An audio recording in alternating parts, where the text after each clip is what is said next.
Excellent. Hello, world. Podlayer team, back at it again. We're doing some more of our voicing training, track 2 training, where we go over the various principles of Podlayer in themed sections. We're in an advanced themed section now, which is the About Yourself. So we'll do introductions and we'll continue where we left off, which is with Ben, and see where he is with his About Himself arc. All right, I'm Naiji Coach. With me I have Naiji, Ben, and Glenn. So Ben, go ahead, take from there. All right, sounds good.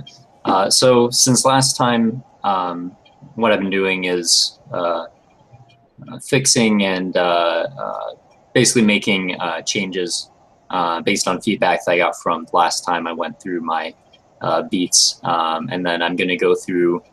Now I'm going to go through my beats again, and then after that, I'll probably be ready to start focusing on presenting on my own. Sounds good. So you want to go all the way through today? Is that the plan?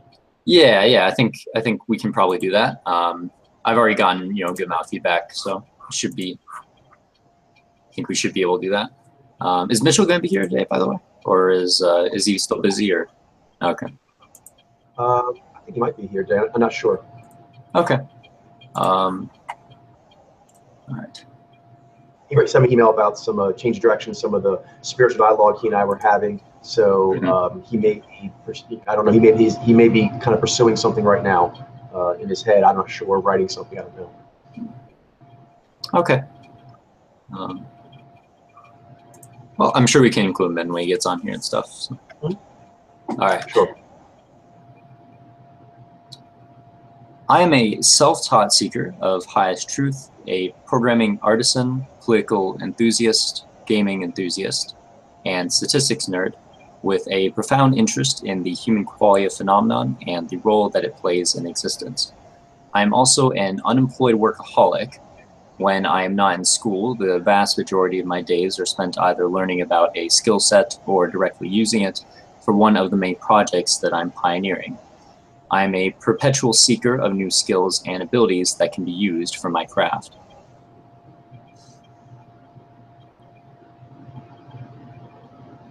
Should I be pausing between these beats, by the way? Just to... yes, a little pause is good, and then go okay. ahead. Cool. But yeah, I mean, these are, I think, pretty refined now. Yeah. Cool. When I was very little, I had a very vivid imagination that became progressively more difficult to openly connect and relate with others, my family included, as time went on. Around and before the age of 8, I was a very energetic, silly kid who was mostly comfortable talking about the things I liked and was into. However, I was also acutely secretive about certain things, for example, what shows I was watching, to an almost paranoid degree. This aspect of myself of not wishing to share myself with other people only expanded from here.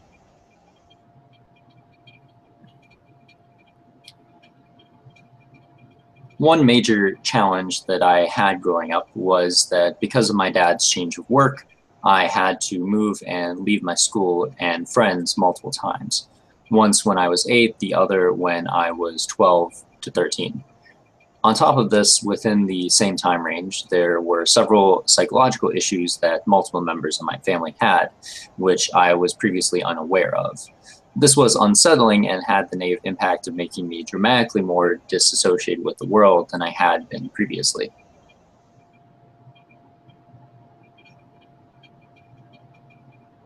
When I lived in Arizona, there were 2 friends that I had a really close bond to at the time. Tarek and Joey. Our friendship developed quickly, and we soon became like the 3 musketeers. We laughed and joked constantly on the playground, went over to each other's houses and played games, ate lunch together. We saw each other every day and had great chemistry. While a lot of the details are hard to remember at this point, some of the closest companionship I've had was with these 2 guys. This taught me what it was like to have people I could really bond with without much of any worry or social anxiety issues. I was pretty outgoing in my early school days back in Arizona. Sure, I drifted a lot, but all around most people saw me as a very polite, goofy kid. It was harder to meet people once I got to Minnesota, particularly because I didn't know anyone, but I think the main reason is that my attitude towards people changed. I began to find it to be more comfortable and easier to just not get involved out of fear of what people would think, but also knowing that there are many things I could do on my own at home that I wouldn't need other people for. I spent a lot of time ghost walking, but people watching, always with a perspective of what others were doing, but also in my own world, doing the things that I like to do with my spirits. Sound really good. The one thing I was thinking is the word in the beginning, drifting. Some people might not know what that means. Because it can have a physical connotation, like an ambling, you know, roaming. So maybe you could add something, you don't use these words, but something like drifting into my imagination. Yeah, I think that might be good. Just add a like that, couple just so more that descriptive words, yeah.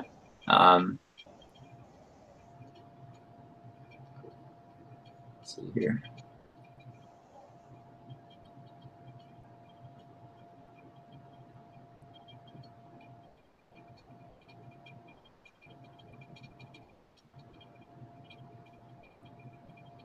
Drifting. Where did I say that? Was it like halfway through the beat or? I think very beginning. Very beginning.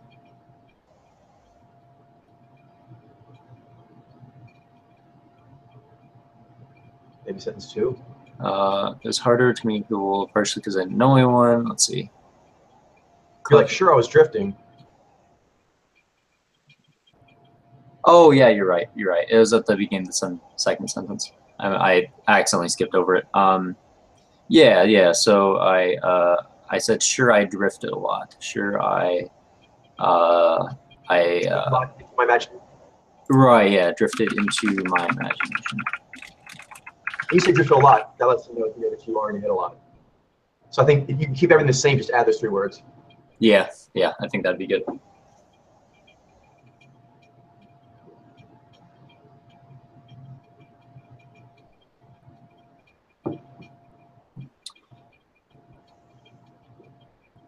We go to the next beat. Yeah, so let's do that. All right. I feel like I may want to like add a sentence at the start here because it's a little bit on the nose, but I'll just, say it. So I met Jared, I think, in 4th grade, around halfway through the school year or so. At first, we just laughed and joked about stuff, but eventually we got into conversations about games and went over to each other's houses. And then he introduced me to some of his friends, and all of a sudden I had a small group of friends I could talk to and bond with. We were into all sorts of different games, music, etc. It was invaluable to my development to have people I could share what I was into with. I guess that maybe it doesn't need an intro sentence. It starts off kind of abrupt, but it kind of smooths itself out. Yeah. So maybe when you're rehearsing, you might kind of feel what you want to do there. But it sounds good. I mean, it doesn't. Yeah, I think so too.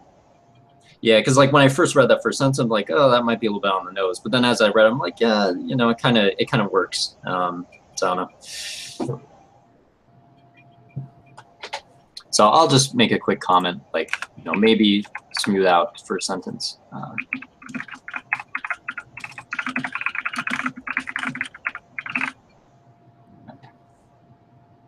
spent countless hours playing role-playing games when I was younger.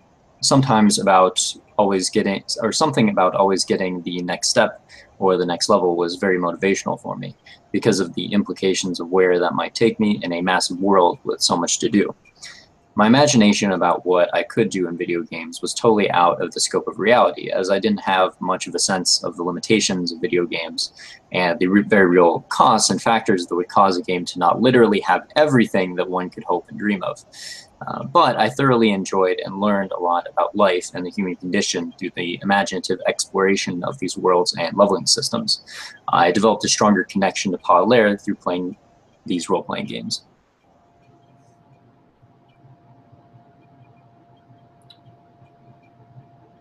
My friends in Minnesota. One question. Yeah. The stronger connection to Podlair, I don't know if that's immediately evident why that would be. Is that perhaps because of the gamification that we use in our teaching style, or is it because of the heroic journey kind of message. Well, I'm not, whatever. I don't want to put words in your mouth, but I was just curious what the connection. You see what I'm saying? At the end there, you say it. Yeah, I think it made it easier because of the gamification and the story and the spiritual aspects of role-playing games. Right there, that was a really good 1, 2, 3. Yeah, so I think it didn't like directly develop a strong connection, but it like made it easier later on. So maybe I could communicate that. So easier later on, and then you said spiritual gamification. And good stuff. Yeah. So it made it easier to layer on.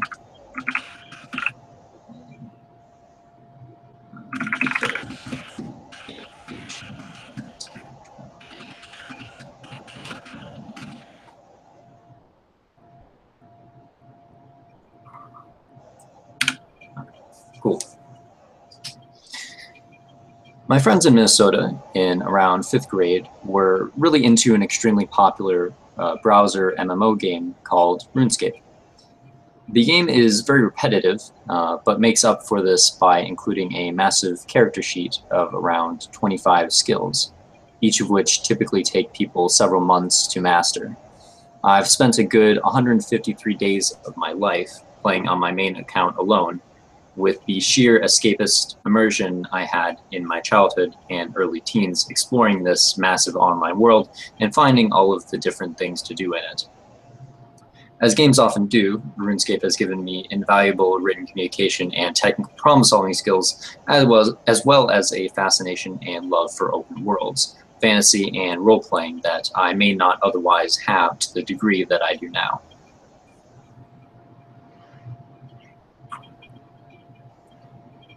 I spent a lot of time hacking when I was younger, especially entering cheat codes in video games, as well as modifying emulate games on the computer. I absolutely love to playfully experiment with the limitations of video games and enjoy finding a secret hole or entrance somewhere that the creators would never expect you to be able to find under normal circumstances. I had a lot of fun finding and making games out of unintended holes and avenues in the system. This taught me a lot about programming, as well as gave me an activity to flex my creative spirit and muscles on.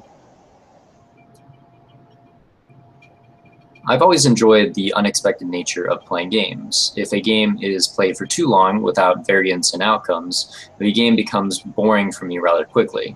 This is closely related to how events happen in nature, in that action should make sense and correlate with success, but should also be wildly unpredictable, so one can also seek new and interesting improvements and developments. I'm very fond of the unexpected in life and games. Besides playing games, I also spent a lot of time watching anime as a kid, and still watch it to this day. I didn't watch much TV growing up besides childhood cartoons, but I enjoyed anime because it was so violent and creative and unpolitically correct in so many different ways. It has taught me a lot about the shiny baby and my other through the major theme of finding a sense of universal love in Japanese anime, the teenage/young adult romance, and the speculative depictions of niches, male and female characters, which is a kind of life partner pairing. Nice. Throughout my life, my unconscious genius and I have been quite close, although I have only more recently become aware of this and have become aware of the motor phenomenon in Podlair. Although I don't typically hear much in terms of words from her, she likes to playfully say yeah or no when I dialogue with her, as well as fill me with an incredible amount of energy and make cute noises. In fact, she's basically the epitome of cuteness, a magical kitty cat. We love to tease and play games with each other. Yeah, last time I originally said she loves to tease and play games with me, but I actually made it like a mutual thing, because that way it sort of involves me more. I'm not like just talking about the things she does for me. So.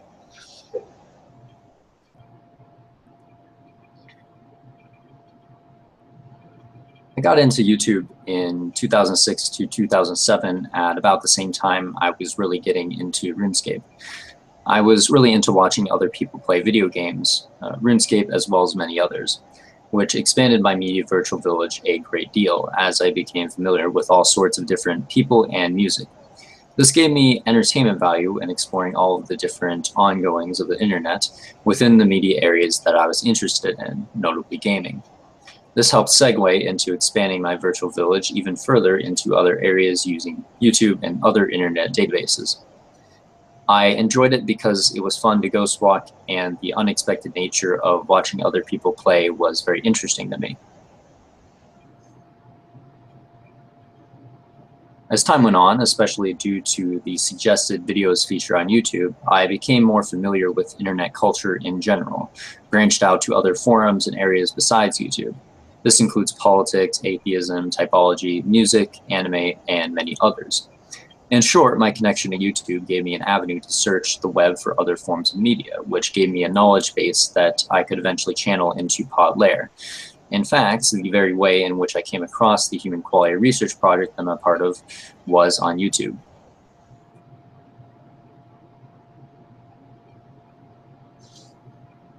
The aftermath of my move from Minnesota to Michigan was a pretty dull and lonely part of my life for me. I did make some friends in Michigan prior to becoming Podlair, but very few could be considered close, and none who were really close. I had much more trouble making friends after moving from Minnesota to Michigan between 7th and 8th grade than I had when I'd moved from Arizona to Minnesota in the 3rd grade. I became better at having casual friendships with people. It became more difficult to develop close friendships. I would go to school, go home, stare into space for 10 minutes, and then play video games every single day until I joined debate, which changed things dramatically. My grades were also pretty bad because I didn't have any motivation to do any of the work. I found school in general to be tiresome, not worth it, socially or academically. I just wanted to get home as soon as possible to browse YouTube or play games. However, this became a different experience when I joined debate. I started getting straight A's and overall became a star student because I had a reason to become more interested in academic subjects than I had previously, and I also just overall became a lot smarter and better at studying through the extremely high intensity training that the activity provides. This is a benefit that has stayed with me for the most part since then.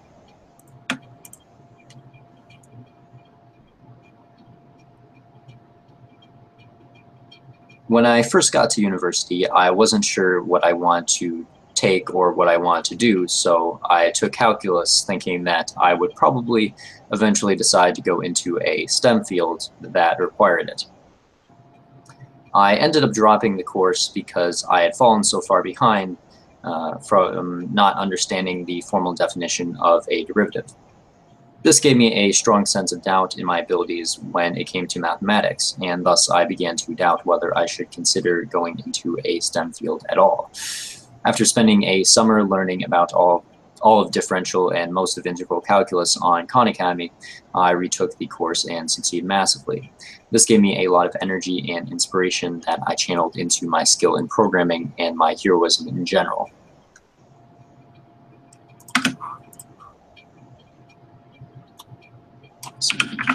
I'm just making some like minor edits, like saying like due to instead of from, and like as well as adding spaces in between words and stuff. For most of my life, I've scheduled and ritualized my days to do the work I absolutely needed to for school or extracurricular activities, and spend the rest of my time playing video games or doing the things I like to do to relax. This is a pretty typical relationship for people to have with their mazoot, the worldly roles I play. But once I became a member of Podlair, it became apparent, and was apparent for a long time, that I wasn't making enough time for heroic work as I would like to be making, as my spirits felt that I should be making. Thus, I switched over to working a certain number of hours every day on productive work, which is enough to do the schoolwork and so forth that I need to do, while still leaving enough time for productive heroic work with Podlair, yet also doesn't cause me to overwork myself. Whether working or playing, I am always seen as a cave dweller by the world.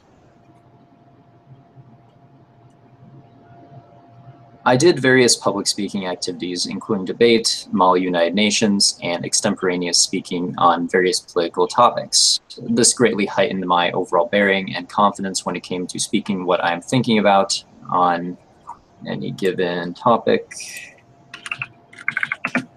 to people that I may or may not have a personal relationship or connection to.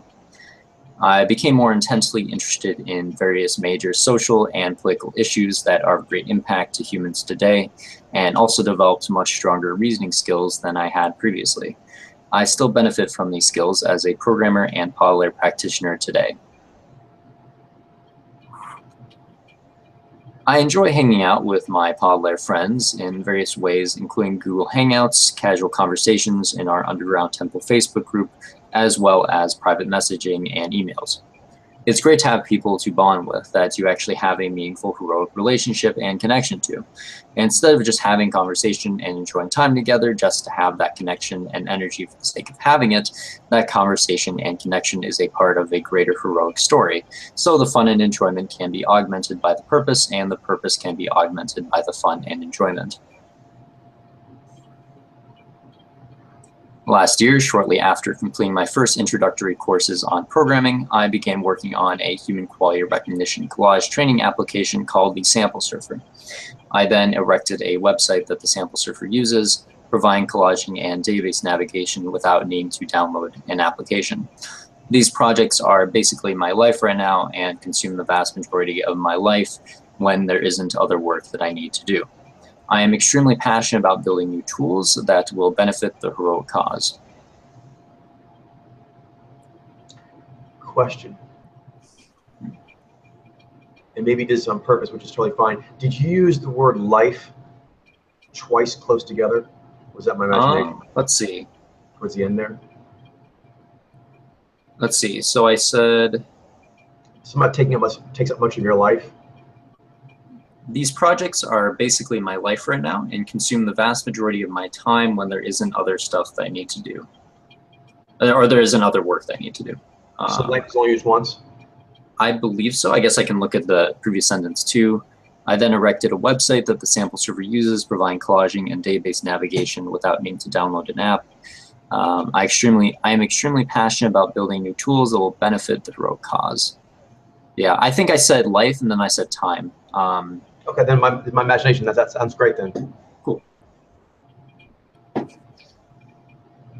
Programming is fulfilling for me because it creates a bridge that makes it very easy to bring ideas all the way from concept to reality very quickly. My spirits, especially my other, give me new insights and ideas constantly of where I can go next, which I get a lot of energy talking about with my spirits and fellow team members. I then champion the development of the ideas that seem worthy of my time and energy, testing and fixing any bugs and issues that come up along the way until the idea becomes a reality. As a result of the speed and energy of this process, I find programming to be incredibly valuable to my Naji peak pathway, how my innate energetic needs are best met.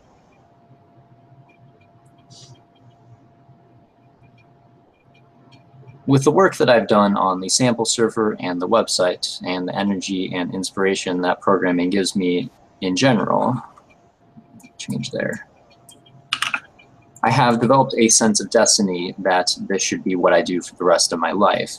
I'd like to be a software developer of some kind. I don't know what kind of developer I'd like to be, but currently I'm leaning towards specializing in higher level programming skill sets that work more with abstract libraries and less with the machine architecture.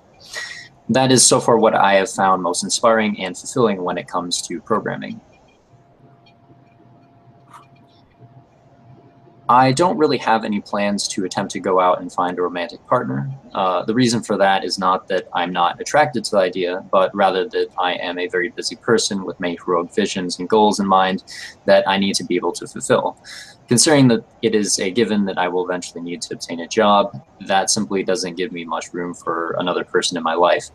On top of that, I feel that in order for things to work out, and with all of the time that I will be spending dedicated to the Pod Layer cause, it is only natural to expect that any long-term partner become or already be Pod Layer as well. In short, I am very much open to the idea, but the standards are quite high and niche. I discovered typology from a simple Google search during my sophomore year of high school. I, at the time, had a speculation about the possibility of scientifically classifying humans into different categories, and through a bunch of web surfing, I began browsing and using typology forums and becoming a member of Typology Town. Typology really helped me develop a sense of wonder about the human condition and the meaning of existence that I hadn't had before, as I spent so much time exploring all the various types and their roles that they supposedly play in our world, because type is not a proven phenomenon. It gave me a sense of what a real-life role-playing game was like before becoming a member of Podlair.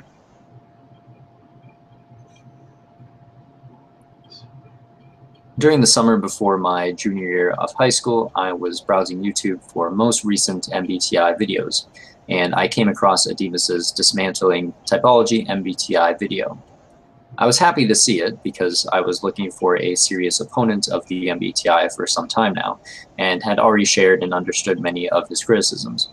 I started looking into Podlair, and after beginning to see the phenomenon, I requested a video read and eventually participated in the Podlair PSA program that had started at around the same time that I got involved. I learned a lot about people reading, voicing, producing media, outreach, and building communities, and haven't looked back since.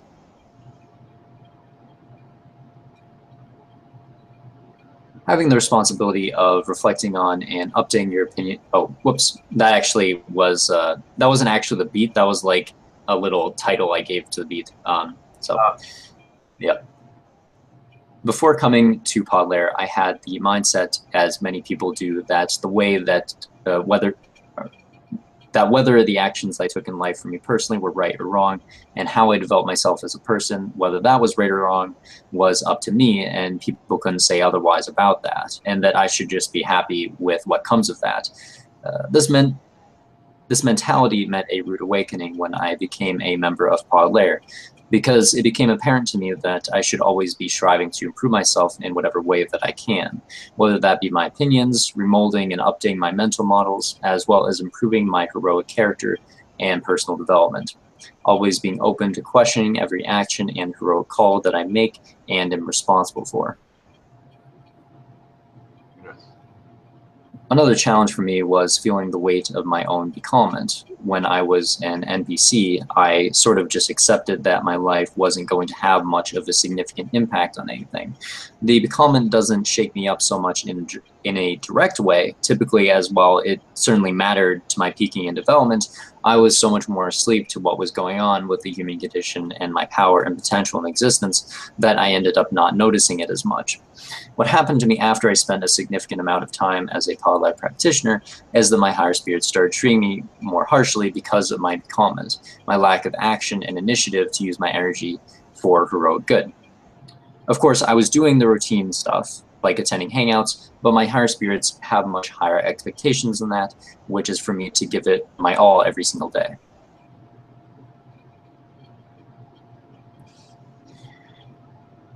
I have an interesting relationship with my Daryu, particularly known, or otherwise known as Darkyu, or the major spirit form that handles stress and the harder parts of life within the psyche. I am constantly a very nervous and on alert person, and my Daryu helps me notice and properly take into consideration the world activities and events that I am responsible for. If it were not for my Daryu, I would probably forget to do things even more often than I already do, or worse, not properly assess the risks and real-world consequences of my actions. My Daryu also helps me greatly with managing my demons so that they don't get on me too much, which interestingly creates a relationship where I will often be in Daryu when my demons are getting on me to alert me to their presence. The Daryu is quite scary and difficult, but it is that way, so I'm always doing my best to grow and survive.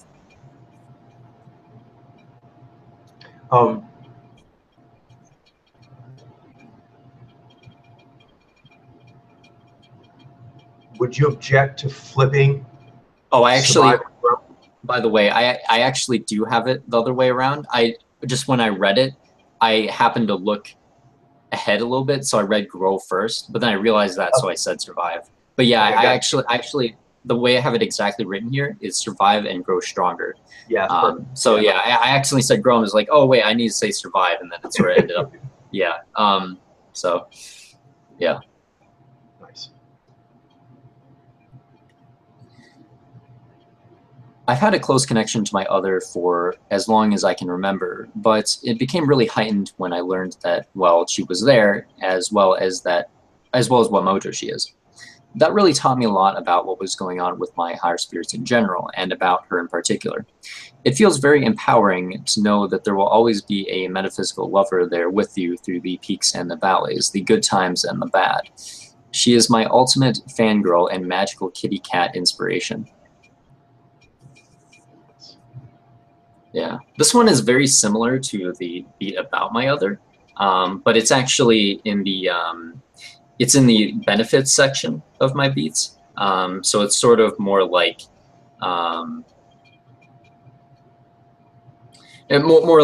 something I gained as becoming a member of Podlair.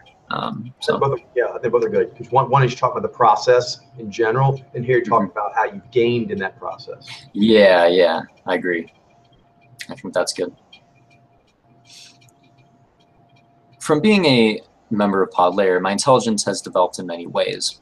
I've developed a much greater awareness of myself and others, that is, the people and events that are happening locally in my life, as well as politics and pop culture, which make up my virtual village.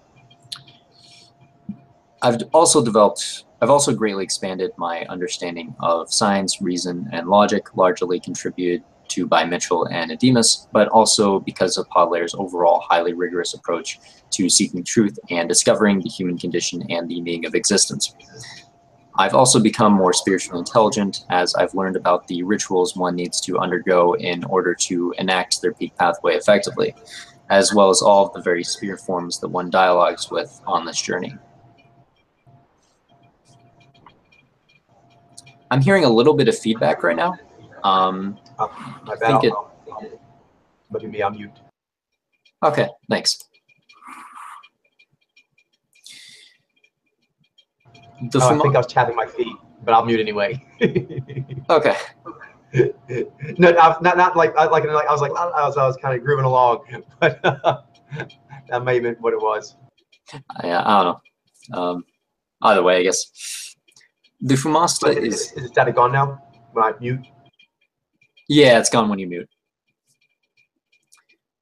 The Fumasta is the major personified spirit guide that takes on the ever-evolving apex heroic form that I aspire to be, my path to greatness.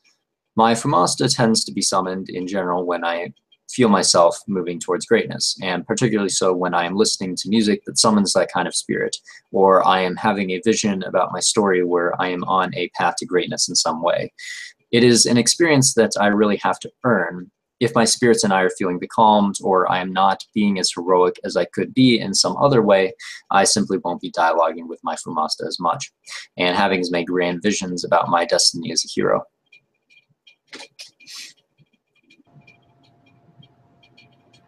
Sounded very good. One thing I was wondering, I think it's implied, but perhaps you might want to state a little bit, which is a little fragment, which is that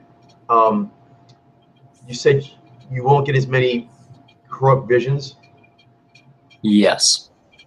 It's sort of implied that that's bad because you really like to have heroic visions. I mean, it doesn't yeah, it's true. It doesn't. So maybe you say, and I gotta have, something to the effect of like, and I like doing. I like to, yeah. Maybe kind of I could put at the tail end and say like, which I enjoy having very much, or which I find to be extremely valuable. Anything like that I think would be good. Yeah.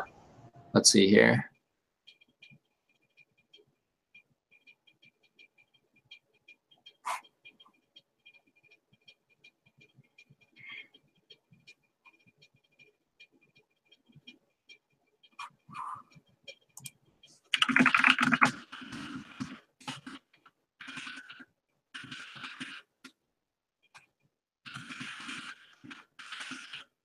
All right.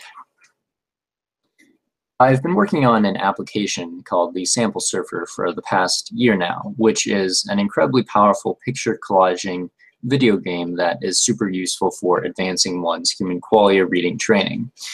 On top of this, I have developed a website that integrates very nicely with the sample server to provide a more convenient way to access the data and take advantage of the sample server's capabilities.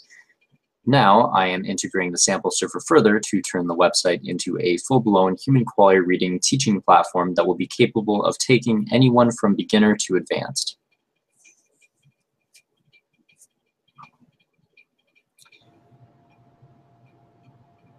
Nice. Throughout my whole life, I have been very interested in story, and the particular stories that have interested me the most have been in video games. I want to do what I can to contribute to the cause as much as I can, and I think that one area that Podlair has a lot of potential in is the development of Podlair stories to add additional interest to the cause and theory. My skills in the creative disciplines required to develop games are limited mainly to programming at the moment, but I plan to develop my skills in the creative disciplines of graphics and sound as well, which will greatly improve my skills in game development, as well as open up new doors for contributing to the cause in the future.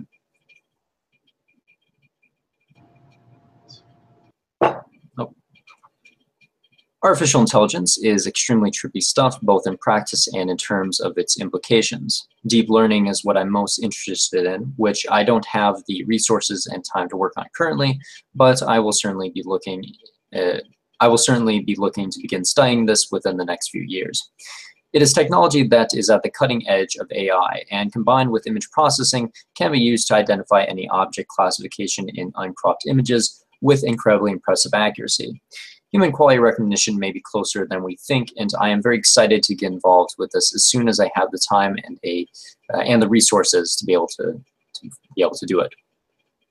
Mitchell and I are preparing to scrape pictures from the internet en masse to both benefit the sample server as well as collect initial data required to research the great case of human quality recognition. I am a developer with a long road ahead of me. I have accomplished much in the past year, but I am only just getting started. I have my whole career ahead of me and a long life to live, serving the heroic cause of Podlair. I will continue to dedicate myself to producing legendary artifacts of artwork and engineering and channel this into expanding the power and scope of our research project and outreach ops as much as possible along the way. One thing. Outreach ops. Will they know what that means? I could say outreach. Yeah, I mean, it is saying outreach operations, which kind of, you know, it has a self-implication, I guess. Cool. But at the same time, maybe public outreach would be, I think that would be more something that they'd understand more. It would make more sense initially, I think. So I'm actually, totally up for saying public outreach. That sounds awesome. So it looks like you're ready. But it's a more familiar term, so. Yeah. Yeah, it looks like you're all set to go then. Very nice. Yeah, I mean, that felt pretty good. Yeah. I think anything else is just be, when you get really hot, ready to actually like perform it, there might be a few little things there at the end. But like just sounding out, it sounded great. Nice and smooth, strong, arc made total sense. Had a nice intro setup, arc delivered, and then boom, left it like a boss, mic drop. Yeah, totally. Yeah. Yeah, it feels really tight now.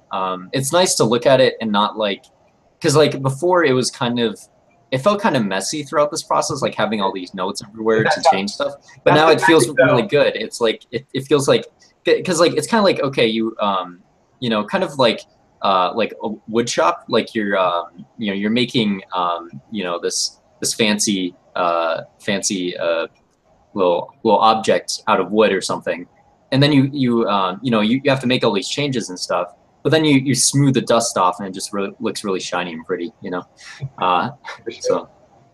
And functional, because really it's you. These are your experiences and what you think about those experiences, but actually having to first pull them all out. Like Mary, first you're like, I'd find 36 things to say, but you easily have 36, cool nuggets to talk about, Ben. So to kind of first of all pull them out, and then you have to arrange them.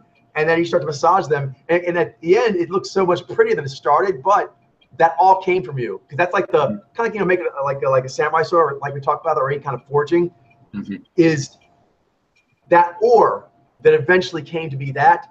There was a lot of smelting. There was a lot of smelting out of impurities, and there was a lot of folding and hammering and polishing and sharpening. Yeah, but it all came from ore that was you. Yeah. It's pretty boss.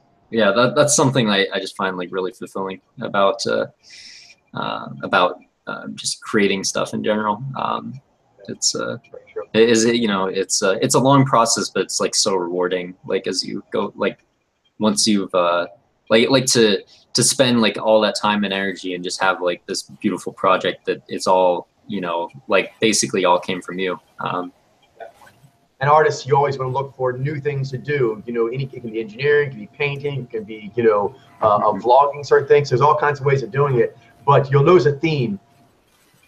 Pretty much everyone who's like a major artist or major philosopher or major political figure, you need to have that initial or the ability to basically present you as one of the artistic things you're capable of doing. That's one like a must-have, which is why it's part of the programming to L10 is to be able to like say, here's basically me. Yep. Very nice. Okay, so Glenn, you've been listening. Do you want to go next, or do you want to let Mitchell go next and have some more time? It's up to you. Oh, I didn't even realize Mitchell was here. He's like an ninja. Mitchell. Sorry, I was having a hard time finishing my beats today. I mean, I was ready, but like I wanted to get at least 2 beats done. So. What's that? I hear Glenn. Like I don't hear him, but like I see him talking, but we can't hear what he's saying. Yeah. His mic's not working. Oh. So do you want to type in? Okay, I see type in mic issues. Okay, so Mitchell, why don't you go ahead and go first, then we'll see. Maybe Glenn will have his thing fixed at the end there. Sure. Yeah. So here. Okay.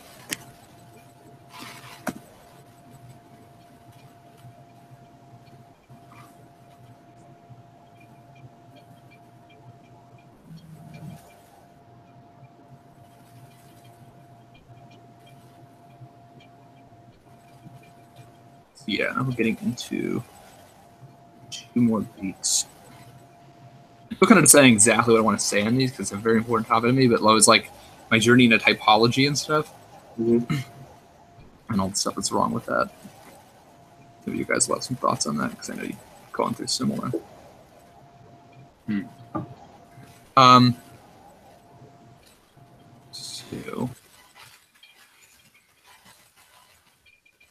Little did I know I had the adventure of a lifetime to look forward to just on the horizon. It began through my gradual introduction to the Myers-Briggs Type Indicator, a personality test with which I had a variety of outcomes, but ultimately came to identify with INTP and INTJ. These were personality types predicated on spending time alone, having difficulty sharing deep emotion with others, having strong imaginations, desire for autonomy, and hunger to understand the inner workings of the world. Learning about these types and their myriad descriptions, learning about these types and their myriad descriptions was akin to an entire world blossoming before my eyes. I pored over the type description. I pored over one type description after another with all of the free time I could spare, receiving more validation from these writings than I ever had from my family and friends.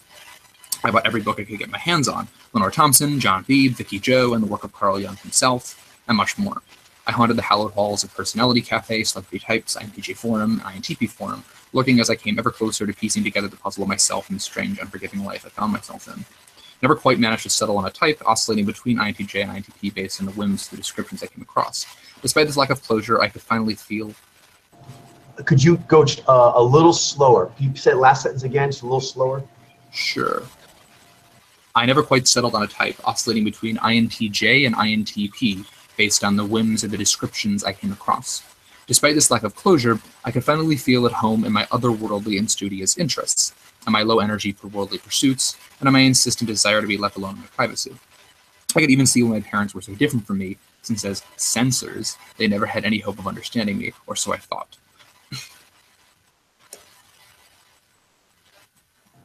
Nice. I guess a good arc.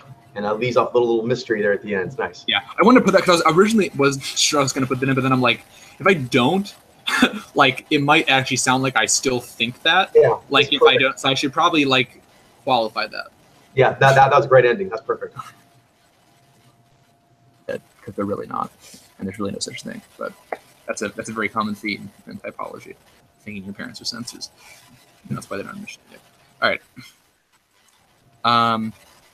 Next beat. As I would later come to realize, this was a key stage in my journey, but my metaphor about the blossoming of a new world was not quite accurate, even if that is how it felt. What truly happened was that I had donned a lens, significant but critically limited. This lens revealed to me that there were fundamental differences between people that mattered deeply, but the way it parsed this was overly simplistic and based on insufficient data. The problem with working with these natural language-based descriptions to understand human qualia is at least twofold. You require a more objective measure than words to make sure people are really talking about the same thing, and you can adopt the personality structures into your self-conception subconsciously, since humans are highly adaptive, self-creative life forms, and this merely reinforces one's current understanding. I felt real empathy for traits I had always had, like my intellectualism and quirkiness, etc., but I also began to shape my identity in terms of them instead of incorporating them into something more holistic and healthy. This was problematic because I became even more drained by social interactions, dismissively rejected attachments with others, and ended up lonelier, more socially unskilled, more resigned, and more depressed than I ever needed to be. It was never even possible to nail down which precise type I was, so I knew something was missing and I continued to crave it. Right. You said a lot there in a concise beat. That's very good. Yeah, that's the thing I've challenged most of these beats. Like, there's so much in learning about typology. Is trying to like figure out like what do I want to cram in there.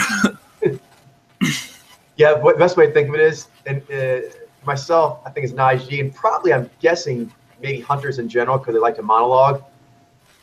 I have to kind of think in terms of, okay, a conversation would spool out of here because I always want to monologue. So I'm like, what would be the best starter to a conversation I want to have? You know, that way I don't try to make the whole conversation into the starter. I try to make separation between the starter and obviously being a monologuer, the larger discussion I would like to have on the topic. Yeah, there's a lot more to say on some of these points, but it's good work for your for the Nye to kind of figure out what they all are, but also your Zai of like, okay, not everything is going to make this cut into the starter beat. You know what I mean? It just can't. Yeah, I've held on things. All right, well, that's all I had for today. Okay, great. I'll keep working. I'll have more time for next time since we have next Tuesday. So I'll hopefully have more than 2 beats done. Where are you at? Is the mic still not working? No. Yeah. Okay. Well, all right. In that case, we can go ahead and call it for tonight because you've done your beats. Glenn is the mic issue, and Ben's already gone through his arc. And then we can rally up on Sunday. Yeah. All right. I'll definitely be there this Sunday. Well, I think you're choosing, right, Mitchell? Yeah, so did you guys, last week, did you just do like some reading and stuff since I wasn't there? No, we did the ladies. We did the shiny ladies. Oh, okay, you did get through them. Okay, nice. Yeah. Well done. In that case, I don't mind, but I didn't choose then, no. Probably someone else did. Oh, so it's Ben, you're choosing, right? This week? Oh yeah, and I decided Shiny Mail. Yeah. Oh yeah, Glenn says we did some live reads too because we had a little time at the end. Yeah. I knew that because Ben had told me the results of one of them. So nice. All right, so Shiny Mails this Sunday, and we'll rally up on Tuesday. All right, nice. And Ben, you can start filming yours whenever you want. Okay. Oh yeah, I can start filming mine. Yeah, I think I'll probably do that. I don't know. I'll definitely do it by today's Thursday. So probably this weekend sometime. Nice. Awesome. I look forward to it. All right. Have a great night, everybody. See you on Sunday. Oh, one thing. We still haven't fixed the thing with the Bluehost. They haven't turned your yeah.